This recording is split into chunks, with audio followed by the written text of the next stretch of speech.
Quando a gente fala de ritualidade, a gente está falando de uma experiência plena do tempo, da nossa vida como caminho, da nossa vida como amadurecimento.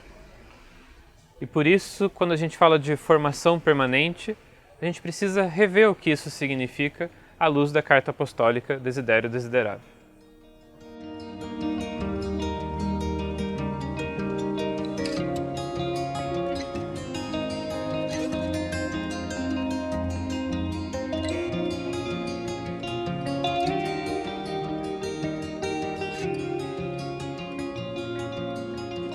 Se a Carta Apostólica Desidério Desiderável tem como um dos temas-chave a questão da formação litúrgica, no sentido de que a própria liturgia que nos forma ao longo da nossa vida, é muito significativo que o Papa Francisco tenha desejado terminar esse texto falando da nossa vivência do ano litúrgico, da liturgia no tempo, ao longo do ano, ao longo do caminho da nossa vida.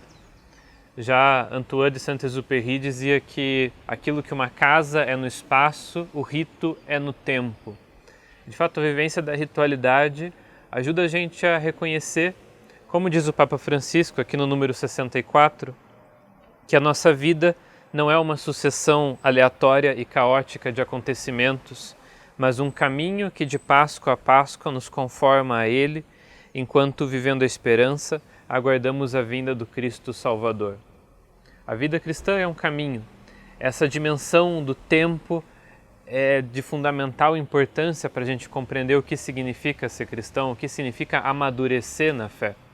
Já nos Atos dos Apóstolos aparecia a comunidade cristã, a igreja, definida como caminho, chamada de caminho. E mesmo a celebração da Páscoa aparece nesse sentido na vida da igreja. O teólogo ortodoxo Alexander Schmemann recorda que a Páscoa não é simplesmente a celebração da ressurreição de Jesus colocada em algum período aleatório do ano, mas ao contrário, a Páscoa é justamente a celebração das estações que se transformam, da primavera que chega e derrota o inverno, mas lida à luz do mistério de Cristo. A igreja, a comunidade cristã, reconhece nesse movimento do tempo, nesse movimento das estações, um símbolo do próprio Cristo, um movimento que traz a própria presença de Cristo, manifesta a sua própria presença, a sua própria obra de salvação no tempo. E o Papa então finaliza a Carta Apostólica convidando a gente a uma experiência plena do ano litúrgico, a uma experiência plena da celebração dominical.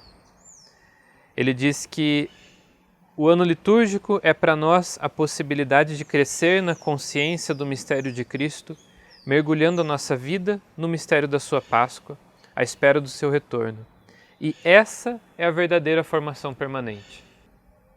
Quando ele fala de formação permanente, à luz de tudo aquilo que Desidério Desiderável diz, formação permanente significa justamente a celebração da liturgia.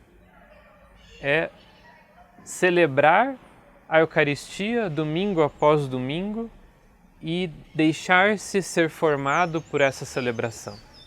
Acolher a nossa identidade como cristãos, cada um segundo a sua vocação, na imensa diversidade com a qual o Espírito Santo cumula a Igreja, mas recebendo sempre a nossa identidade desse mistério celebrado na liturgia.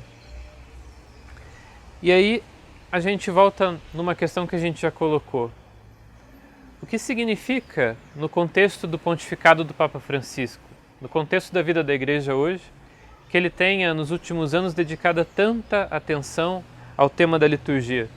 O que talvez, a princípio, no começo do pontificado, muita gente pensasse que não era um tema que ele considerasse tão importante assim. Essa é uma visão, talvez, muito enganosa. Acho que se a gente simplesmente visse a forma como ele preside a Eucaristia, a gente se daria conta da importância que esse tema tem para ele e que a experiência litúrgica tem para ele.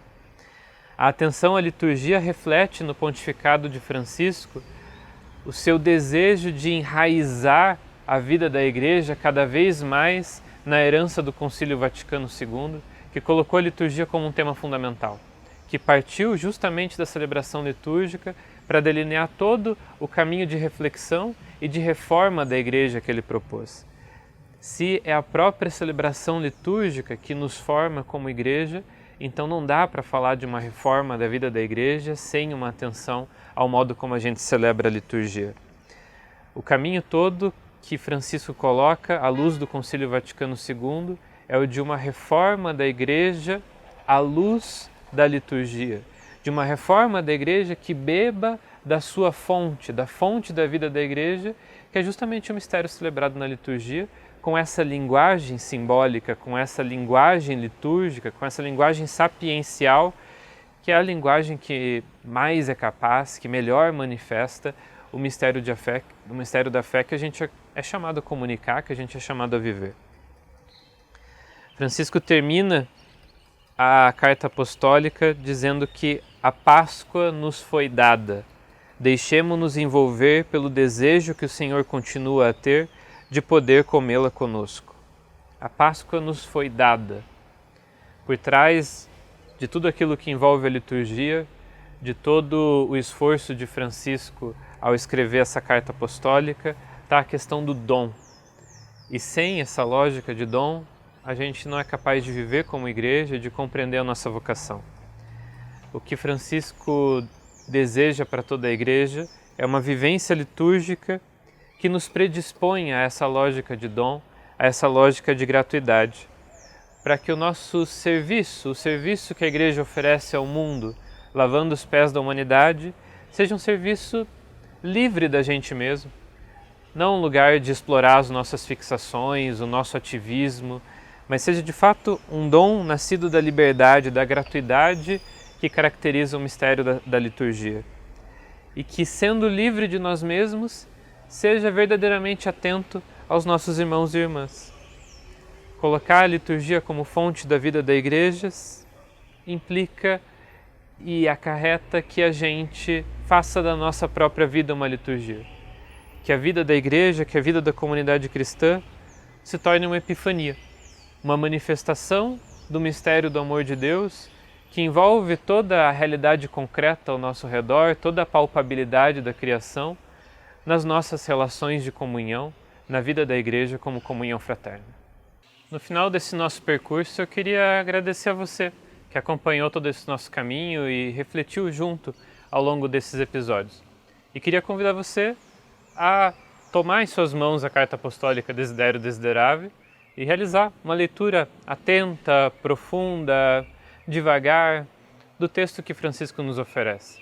Aqui tem uma riqueza muito grande para a vida da igreja hoje e a gente precisa ser corresponsável com isso que o Papa, à luz do Concílio Vaticano II, está oferecendo a nós como comunidade cristã. Vale a pena ler, dialogar sobre ela com a sua comunidade, aprofundar, estudar todos esses temas e, de fato, tornar isso concreto na vida das nossas comunidades. Até mais, um abraço e boa leitura!